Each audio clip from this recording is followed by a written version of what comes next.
Il Tribunale amministrativo regionale ha rigettato il ricorso sulla mozione di sfiducia e il voto di fine maggio a Realmonte dell'ex sindaco Sabrina Lattuca durante la seduta del Consiglio Comunale di Realmonte del 14 marzo scorso. I consiglieri comunali hanno discusso e votato la mozione di sfiducia presentata nei confronti dell'allora sindaco Sabrina Lattuca.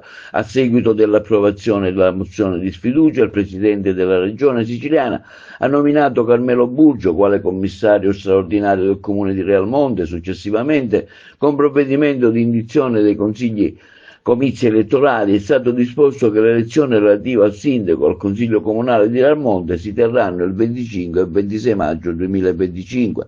Sabrina Lattuca ha presentato un ricorso al TAR contro la mozione di sfiducia, ha impugnato il decreto dell'assessorato regionale alle autonomie locali che ha incluso Realmonte nell'elenco dei comuni dove si andrà al voto. Di fatto, nel paese della Scala dei Turchi, le elezioni amministrative sono state confermate per fine mese.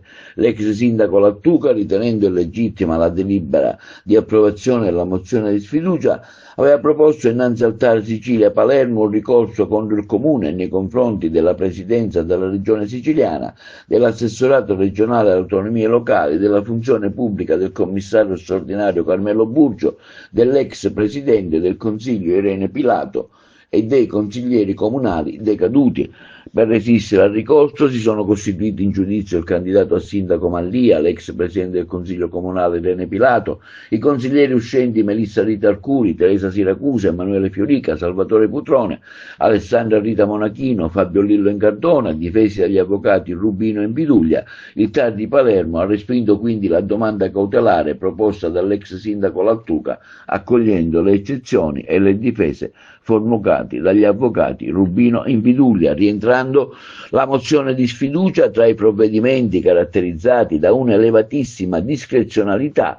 Essa è sindacabile solo in caso di manifesta illogicità o evidente travisamento dei fatti che nella fattispecie risultano insufficienti. Quindi a Realmonte si andrà a votare regolarmente il 25 e 26 maggio di questo mese.